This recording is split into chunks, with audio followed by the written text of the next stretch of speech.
All right, hey you guys, it's Mr. Moon here, about to run through some math practice for my 8th grade math students. We are practicing isolating variables using inverse operations. That is the skill, using inverse operations to isolate variables. Going to go really slow here. This video is going to be way longer than it needs to be because I'm going to go really slow. I want to make sure that if you just need a refresher or if you're just learning it, you can follow along. So we're going to start with 3 times the square root of x plus 3 equals 9. Our goal is to isolate the variable. The variable here is x, so we're trying to get x by itself. So that means I need to remove a plus 3, I need to remove a times 3, and I need to remove a square root radical. I'm going to start with removing the plus 3 because that is the farthest away from the x. I'm going to start with what's farthest away and work my way in. What I'm actually doing is the inverse of the order of operations because I am doing inverse operations. But a general rule of thumb when you're looking at these equations is if you start with what's farthest away and work your way in, generally that'll work out for you. So in order to get rid of plus 3, I need to use the inverse operation of plus 3. The inverse or opposite operation of plus 3 is minus 3. So I am going to subtract 3. Because I need to keep my equation balanced, whatever I do to the left side of the equal sign, I must also do to the right side of the equal sign. So if I did minus 3 over here, I must also do minus 3 over here. The reason I am subtracting 3 is to get rid of plus 3. So my plus 3 and minus 3 will cancel each other out. I'm going to draw a line to separate. I'm going to bring down my equal sign. 9 minus 3 leaves me with 6. Just going to switch pens here. The 3's have canceled each other out. I'm going to bring down my 3 from over here. And I'm going to bring down my radical and my x. Okay. Now, I am closer to getting x to itself. Okay, x by itself. I have 3 times the square root of x equals 6. The next thing I need to get rid of is this times 3. In order to get rid of times 3, the inverse operation is divided by 3. Whatever I do to the left side, I must also do to the right side. The reason I am dividing by 3 is to get rid of times 3. So times 3 and divided by 3 will cancel each other out. I'm going to bring down my equal sign.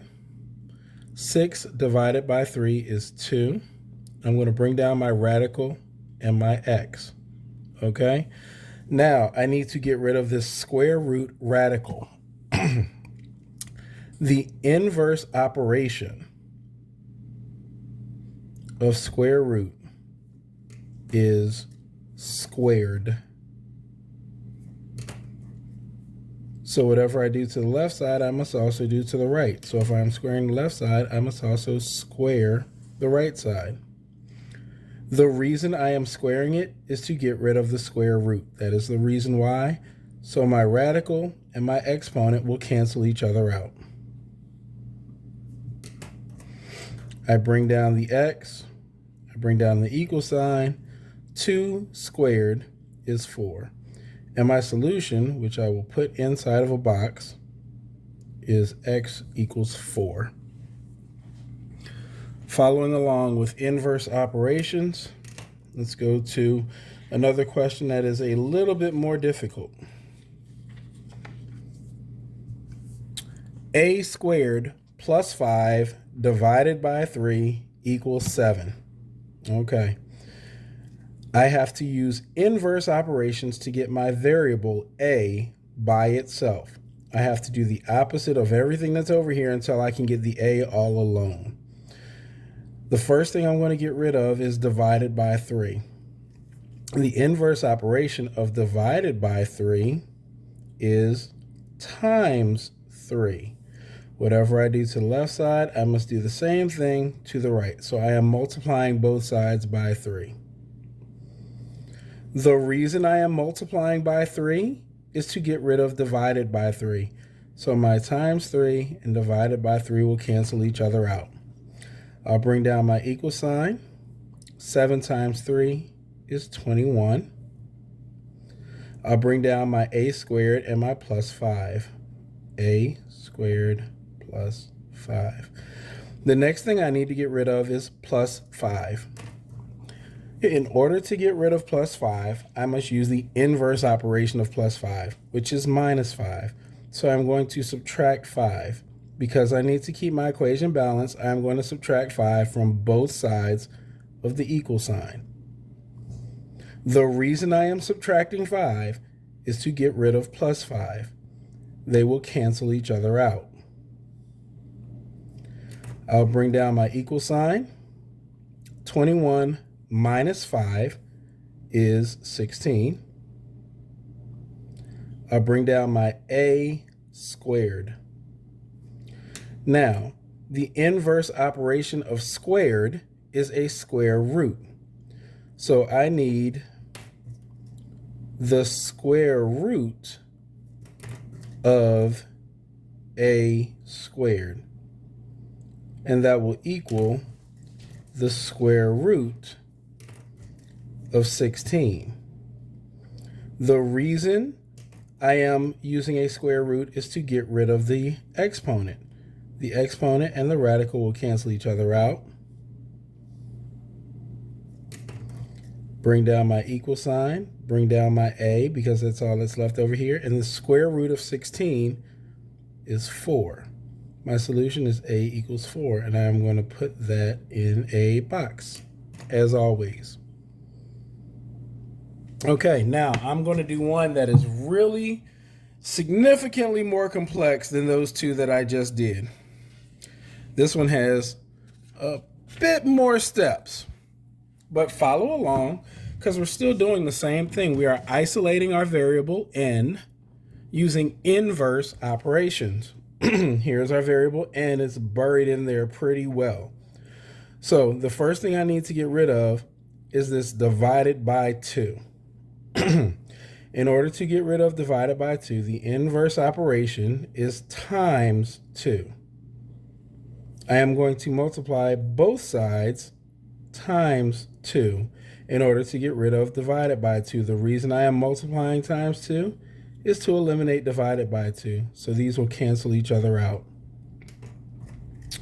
I can now bring down my 5, my cube root radical, 3n minus 11 equals 10 times 2 is 20. Next thing I need to get rid of is this times 5 that is outside of the radical. I can't touch anything inside of the radical yet. Have to get rid of this times 5 that's outside of the radical.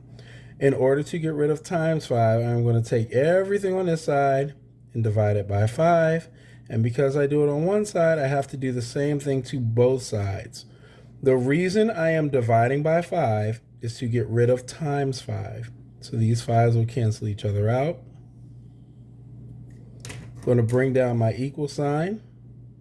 20 divided by 5 is 4. Now I can bring down my cube root radical. 3n minus 11. Now I am ready to eliminate the radical. This is a cube root. So the inverse operation of a cube root, I'm going to rewrite it here. Cube root radical, 3n minus 11 equals 4. The inverse operation of a cube root is cubed. So I am going to do the same thing to both sides. I'm going to cube both sides. The reason I am cubing it is to get rid of the radical. So the exponent and the radical will cancel each other out. Now I can bring down my 3n minus 11 equals, what is 4 cubed? 4 times 4 is 16. 16 times 4 is 64. So now I have 3n minus 11 equals 64. Still trying to isolate n. The next thing I need to get rid of is the minus 11. In order to get rid of minus 11, I am going to add 11. Because I do it to the left side, I must also add 11 to the right side. The reason I am adding 11 is to get rid of minus 11. So the plus 11 and minus 11 will cancel each other out. I'm going to bring down my equal sign. 64 plus 11 is 75. Bring down my 3 times n. In order to get rid of times 3, because this is n times 3, I must divide by 3. And whatever I do to one side, I must do the same thing to the other side to keep my equation balanced. The reason I am dividing by 3 is so that the 3's will cancel each other out. Now I'm going to bring down my equal sign. I'm going to bring down my n. 75 divided by 3 is 25. N equals 25. Okay. Now that you have watched a bunch of these, I want you to go ahead and do one yourself. So here's what you're going to do. I'm going to give you 60 seconds to isolate Q. This is 2 times the square root of Q minus 4 equals 8. I'm going to give you 2 minutes to do 1 minute, 60 seconds to knock this out. Go ahead and begin now.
Okay, so that's our 2 minutes. Let's see if you did it right.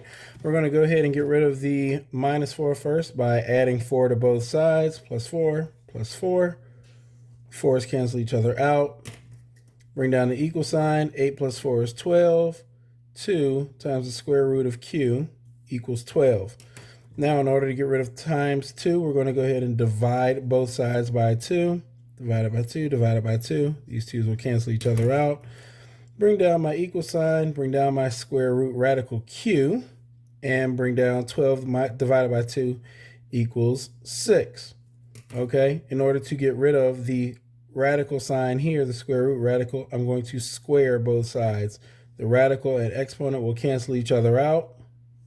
I'm going to bring down my Q, and 6 squared equals 36. And the answer is Q equals 36. All right, so there was some very intensive practice on isolating variables using inverse operations.